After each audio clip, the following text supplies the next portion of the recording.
Hi అండి.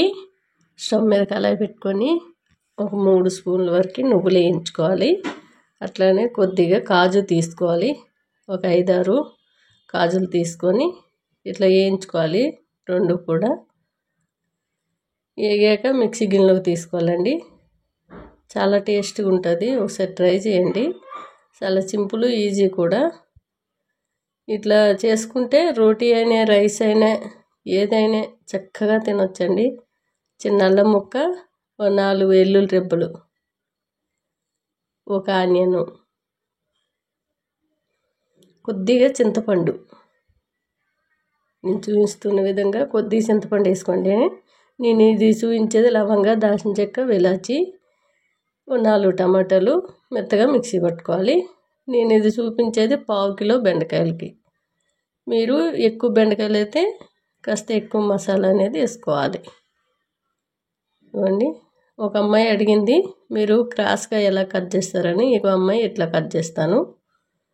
బెండకాయని చాక్ని ఇట్లా క్రాస్లో పెట్టుకొని ఇలా చేసుకుంటే మసాలా అనేది బాగా పడుతుంది. బెండకాయ లోపల కూడా వెళ్తుంది. టేస్ట్ అయితే చాలా బాగుంటుంది. బెండకాయలు ఎప్పుడైనా సరే ఇలా కట్ చేసుకోండి. పచ్చిమిర్చి కూడా ఇలానే కట్ చేయండి. కాకపోతే నేను చేతి మీద చూపిస్తున్నాను, కింద పెట్టి కట్ చేసుకోండి. ఎందుకంటే కటింగ్ చేయడం రాని వాళ్ళకి చెయ్యి కట్ అవుతుంది కదా, అందుకని.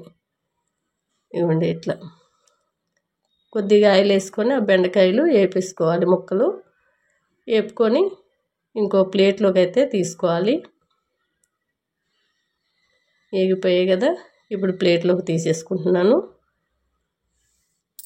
పిల్లలైనా పెద్దలైనా ఇలా చేసుకుంటే ఇష్టంగా తింటారు. మళ్ళీ కొద్దిగా ఆయిల్ వేసుకొని జీలకర్ర వేసుకోవాలి కొంచెం. ఏదైనా బెండకాయ ఒకేలా చేస్తే ఎప్పటికీ తినరండి. ఒకసారి సాంబారు, ఒకసారి వేపుడు, ఇట్లా గ్రేవీ కర్రీ, ఇంకొకసారి వట్టి పులుసు చేసుకుంటే బెండకాయ ఎన్ని రకాలుగా చేయొచ్చో. ఒకసారి పొకాడి వీడియో కూడా పెట్టాను. ఎన్ని రకాలుగా బెండకాయ చేసుకునే మంచిదేనండి. చాలామంది జిగురు ఉంటుందని తిన్నాక ఇష్టపెట్టుకోరు. ఆ రుబ్బుకున్న మసాలా వేసుకొని కొద్దిగా వాటర్ యాడ్ చేసి మళ్ళీ కలుపుకొని కొంచెం సాల్ట్, పసుపు, కారం మీరు ఎంత తింటే అంత వేసుకోండి. ఇలా కలిపేసుకొని గ్రీన్ బఠానీలు ఇప్పుడు చాలా ఎక్కువగా వస్తున్నాయి కదండి, అవి వేసుకోండి. చాలా టేస్ట్గా అయితే ఉంటుంది. నేను వేస్తున్నాను కొద్దిగా. చాలా బాగుంటుంది. పిల్లలు అయితే ఈ బఠానీలు ఎక్కువగా ఇష్టపడతారు కదండి, అందుకనే వేయండి. మీకు ఇష్టం లేకపోతే అవాయిడ్ చేయొచ్చు. ఇవ్వండి. ఇప్పుడు వేయించుకున్న బెండకాయ కూడా వేసి బాగా కలుపుకొని కొంచెం వాటర్ యాడ్ చేసి మూత పెట్టుకోవాలి. మూత పెట్టుకొని సిమ్లో ఉడికించుకున్నట్టయితే మీకు ఆయిల్ అంతా కూడా పైకి వచ్చేస్తుంది.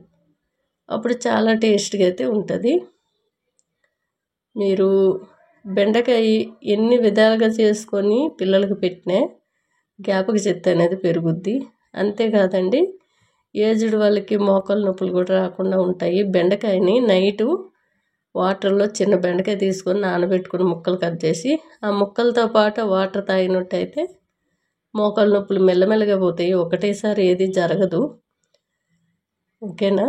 లాస్ట్లో ఇట్లా కొత్తిమీర వేసుకొని, నేనైతే ఎప్పుడు కూడా ఏ కళాయిలో కానీ కుక్కర్లో కానీ వండినే వెంటనే స్టీల్ గిన్నెలోకి తీసేసుకుంటాను.